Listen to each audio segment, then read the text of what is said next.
তো hello everyone, আসসালামু আলাইকুম। আশা করি সবাই ভালো আছেন। তো সকাল সকাল চলে আসলাম পুষ্করণী হিচার জন্য।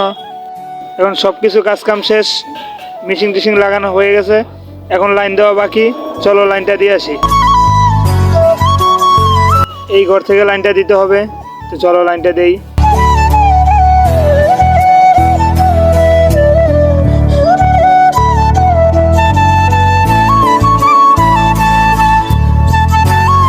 তো ঘরের ভিতরে অনেক অন্ধকার, তার কারণে কিছু দেখা যাইতেছে না, তাই জানলাটা খুললাম, খুলে লাইনটা দিলাম।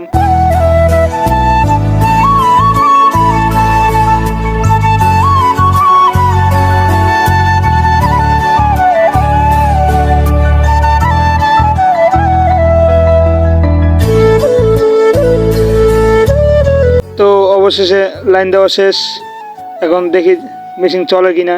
তো চলো যাওয়া যাক। এখান থেকে আবার দরজাটা আটকানোর জন্য ভুলে গেছিলাম, তাই আবার ঘুরে যায় দরজাটা আটকাই দিয়ে আসলাম।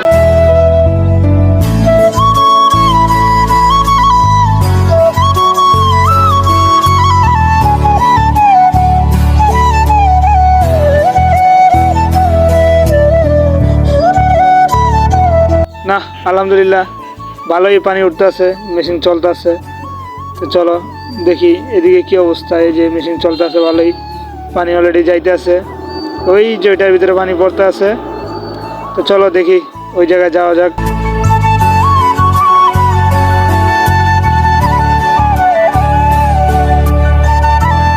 তো এদিকে সব কিছু ঠিকঠাকই চলতেছে।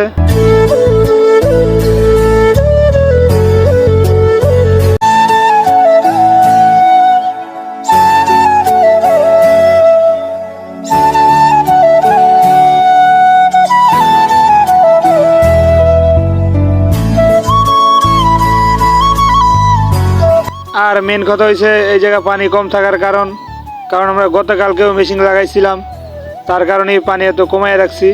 তো ওই জায়গায় মেশিনটা রাখছি, তার কারণেই পানি এত কম। আর আজকে প্রায় 5-6 ঘন্টা চালাইলেই মেবি হেসা হয়ে যাইব। তো চলো আগে যাই, দেখতে থাকি কি হয়।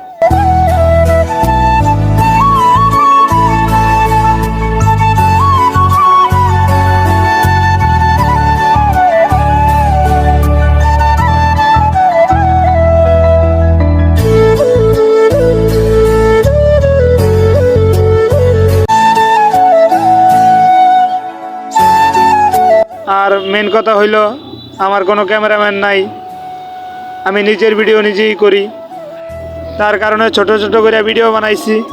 এই কারণে মিলাইতে অনেক ঝামেলা হয়েছে।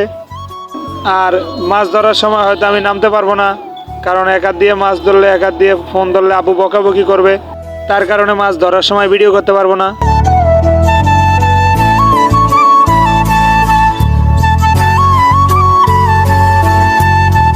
তো এদিকে আবার ওরা 3জন শয়তানি করতে আছে, তাই বৈশা বৈশা দেখতে আছি। কারণ ভাই 5টা ঘন্টা কিন্তু কম সময় না, 5 ঘন্টা কিন্তু অনেক সময়। 5 ঘন্টার জন্য বৈশা থাকতে হবে এই জায়গায়। তো ওরা শয়তানি করতে আছে, আমি বৈশা বৈশা দেখতে আছি।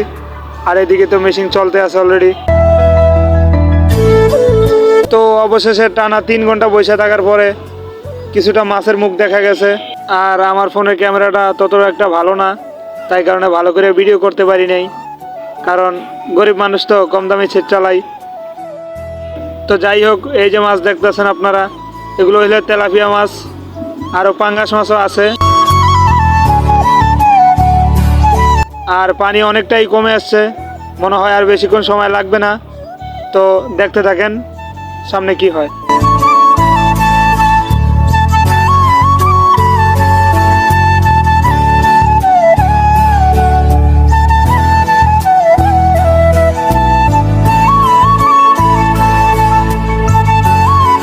তো পানি এসে প্রায় শেষ হয়ে যাইতেছে, আর ওদিকে ওরা বলতেছে নাকি পাইপের মাথায় মাছ পড়ছে। তো চলো যা দেখা যাক কি মাছ আছে পাইপের মাথায়, যেখানে পানি পড়ে ওখানে।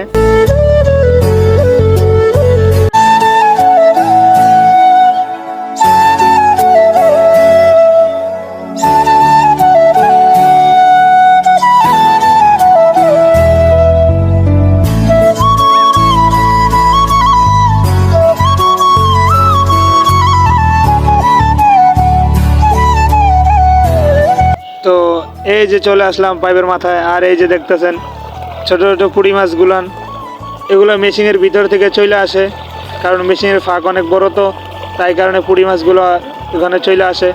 তো এখানে এই খুসুনটা পাইতে দিলাম, যার কারণে মাছগুলো যেন না যেতে পারে। তো দেখতে আছেন আপনারা।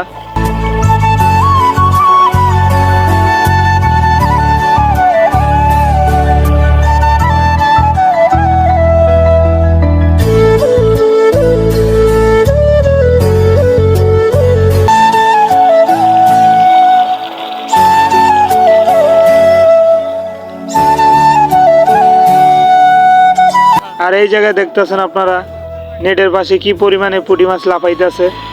হয়তো আমার ফোনের ক্যামেরা ভালো না, তার কারণে দেখা যাচ্ছে না, তবে যতটুকু সম্ভব আমি দেখাইছি আপনাদেরকে।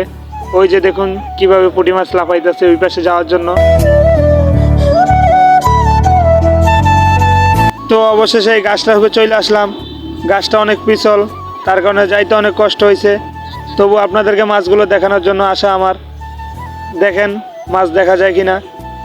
আমার ফোনের ক্যামেরা ঘোলা, তো তার কারণে দেখা হয়তো নাও যাইতে পারে, তবে ইনশাল্লাহ যতটুকু চেষ্টা আছি আপনাদেরকে দেখাবো। তো দেখতে থাকেন।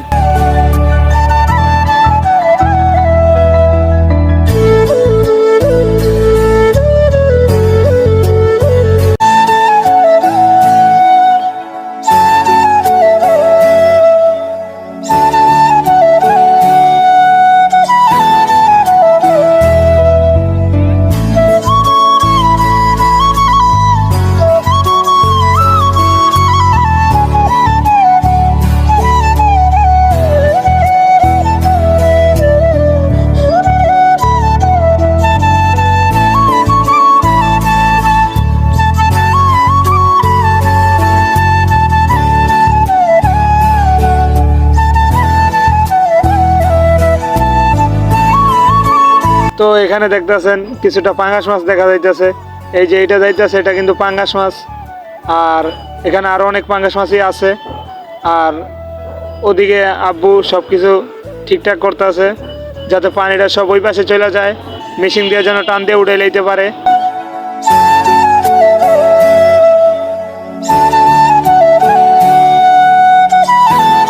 আর আমি দুঃখিত আপনাদেরকে মাছ ধরার